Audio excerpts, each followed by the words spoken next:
Million वर्ष पहले। समय रात के लगभग 2 बजे। स्थान वर्तमान मेक्सिको का युकातान प्रायद्वीप। धरती पर उस रात सब कुछ सामान्य दिखाई दे रहा था। विशाल जंगलों के ऊपर घने बादल तैर रहे थे। गर्म और नम हवाएं दलदलों के बीच घूम रही थीं। दूर दूर तक फैले वृक्षों के बीच अंधेरा इतना गहरा था कि मानो पूरा संसार किसी अंतहीन सुरंग में डूब गया हो। विशाल फर्न पौधों के बीच छोटे जीव सरसराते हुए भाग रहे थे। कहीं दूर किसी शिकारी की गर्जना गूंज रही थी। वो आवाज इतनी भारी थी कि आसपास के पेड़ों की शाखाएं कांप उठीं। करोड़ों वर्षों से यही इस दुनिया का नियम था। शक्ति ही जीवन थी। जो विशाल था वही राजा था, और डायनासोर इस धरती के निर्विवाद शासक थे। उस समय पृथ्वी आज की दुनिया जैसी नहीं थी। महाद्वीपों का आकार अलग था, समुद्र अलग थे, हवा में ऑक्सीजन की मात्रा अधिक थी। जंगल इतने विशाल थे कि उन्हें पार करने में महीनों लग सकते थे। धरती पर इंसानों का कोई अस्तित्व नहीं था। शहर नहीं थे, मशीनें नहीं थीं, केवल प्रकृति थी। और प्रकृति का सबसे भयानक रूप थे डायनासोर। टायरानोसॉरस रेक्स जैसे शिकारी जंगलों में आतंक की तरह घूमते थे। उनका एक कदम जमीन को हिला देता था। उनकी आंखें अंधेरे में भी शिकार खोज लेती थीं।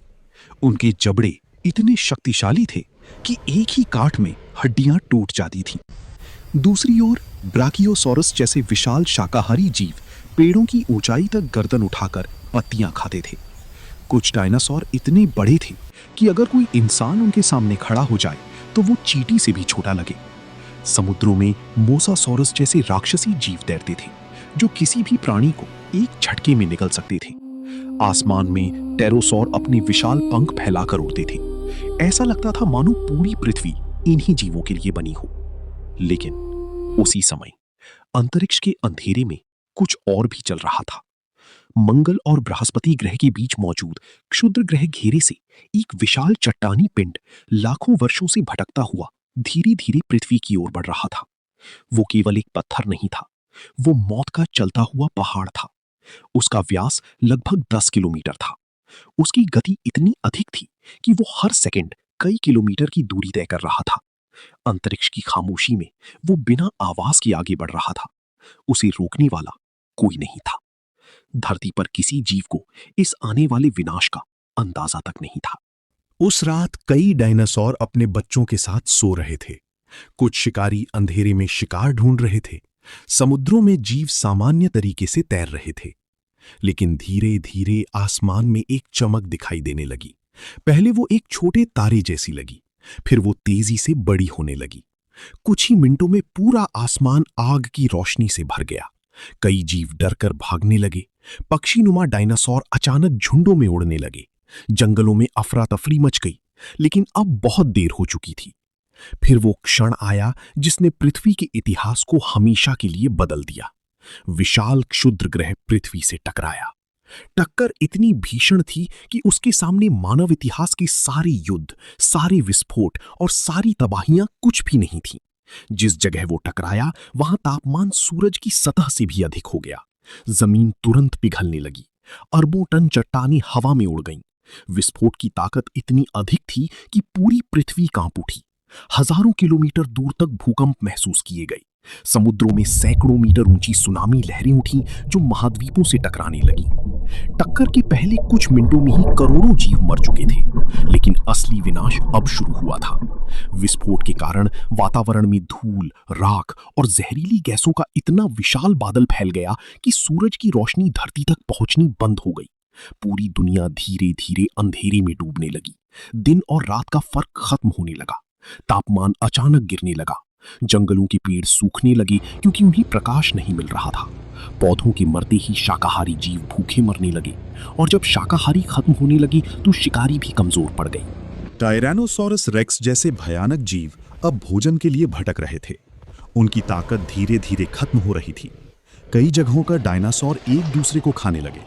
जंगलों में भूख और मौत का साम्राज्य फैल चुका था। आकाश लगातार काला बना हुआ था। बिजली चमकती थी लेकिन सूरज दिखाई नहीं देता था। अम्लीय बारिश धरती पर गिर रही थी। नदियों का पानी जहरीला हो चुका था। समुद्रों में ऑक्सीजन की कमी होने लगी। लाखों समुद्री जीव मरकर सतह पर तैरने लगे। धरती अब जीवन की जगह मौत की दुनिया बन चुकी थी। कुछ वैज्ञानिक मानते हैं कि टक्कर के बाद पूरी पृथ्वी पर आग का तूफान फैल गया था। वातावरण में उछली गर्म चट्टानें दोबारा गिरते समय उल्का वर्षा जैसी बरसने लगी। जंगलों में हर तरफ आग लग गई। कई जगहों पर तापमान इतना अधिक था कि जीव जिंदा जल गए। जो बचे वे भूख और ठंड से मरे। लेकिन ये कहानी केवल एक दिन की नहीं थी। ये विनाश कई वर्षों तक चलता रहा। धरती पर धीरे धीरे 75% प्रजातियां खत्म हो गई। विशाल डायनासोर लगभग पूरी तरह मिट गए। केवल कुछ छोटे जीव बचे जो जमीन के अंदर छिप सकते थे या कम भोजन में जीवित रह सकते थे। छोटे स्तनधारी जीव जो पहले डायनासोरों के डर से रात में छिपकर जीते थे, अब धीरे धीरे बाहर आने लगे। यही छोटे जीव आगे चलकर इंसानों के पूर्वज बने। यानी जिस घटना ने डायनासोरों का अंत किया, उसी ने इंसानों के जन्म की शुरुआत की। लेकिन वैज्ञानिकों के लिए यह रहस्य समझना आसान नहीं था। सदियों तक लोगों को डायनासोरों के बारे में कुछ पता नहीं था। जब पहली बार उनकी विशाल हड्डियां जमीन से निकली तो लोगों ने उन्हें राक्षसों का अवशेष समझा। कुछ ने उन्हें पौराणिक जीव माना। लेकिन धीरे धीरे विज्ञान ने सच्चाई खोलनी शुरू की। 19वीं सदी में वैज्ञानिकों ने समझा कि ये हड्डियां करोड़ों साल पुराने जीवों की हैं। फिर सवाल उठा, इतने शक्तिशाली जीव अचानक कैसे खत्म हो गए? कई सिद्धांत सामने आए। कुछ लोगों ने कहा कि धरती पर बहुत अधिक ठंड पड़ने लगी थी। कुछ ने कहा कि ज्वालामुखियों ने वातावरण बदल दिया। लेकिन फिर 1980 में वैज्ञानिक लुइस अल्वारेज और वॉल्टर अल्वारेज ने ऐसी खोज की जिसने पूरी दुनिया को हिला दिया। उन्होंने पृथ्वी की एक विशेष चट्टानी परत में इरिडियम धातु की असामान्य मात्रा खोजी। ये धातु पृथ्वी पर बहुत कम मिलती है, लेकिन अंतरिक्षीय चट्टानों में अधिक होती है। इसका मतलब साफ था, किसी विशाल क्षुद्रग्रह ने पृथ्वी से टक्कर मारी थी। फिर वैज्ञानिकों ने मेक्सिको के युकातान क्षेत्र में एक विशाल गोलाकार गड्ढा खोजा। उसका व्यास लगभग 180 किलोमीटर था।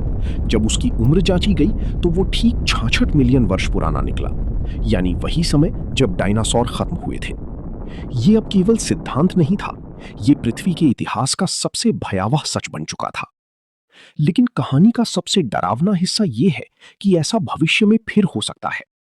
आज भी हजारों क्षुद्रग्रह अंतरिक्ष में घूम रहे हैं। कई ऐसे हैं जो पृथ्वी की कक्षा के पास से गुजरते हैं।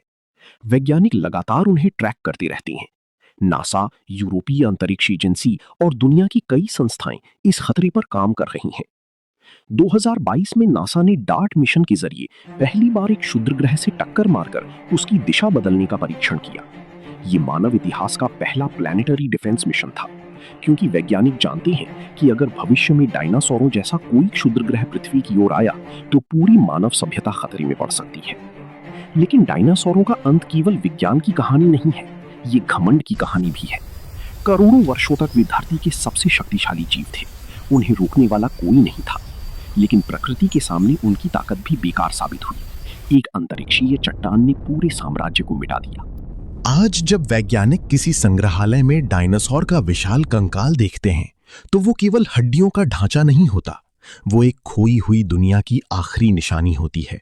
ऐसी दुनिया जो कभी जीवित थी, सांस लेती थी, गर्जना करती थी और फिर एक दिन अचानक खत्म हो गई। अगर कोई इंसान उस अंतिम सप्ताह में धरती पर मौजूद होता तो शायद वो दुनिया को पहचान भी नहीं पाता। आसमान धुएं से भरा होता, जंगल जल रहे होते, समुद्रों की लहरें विषैली होती, भूखे शिकारी हर दिशा में भटक रहे होते और धीरे धीरे पूरी दुनिया मौत की चुप्पी में डूब रही होती। फिर लाखों साल बीत गए। बारिश ने जली हुई धरती को ठंडा किया, नए जंगल उगने लगे, छोटे जीव विकसित होने लगे, प्रकृति ने फिर से जीवन शुरू किया। लेकिन डायनासोरों का युग हमेशा के लिए समाप्त हो चुका था।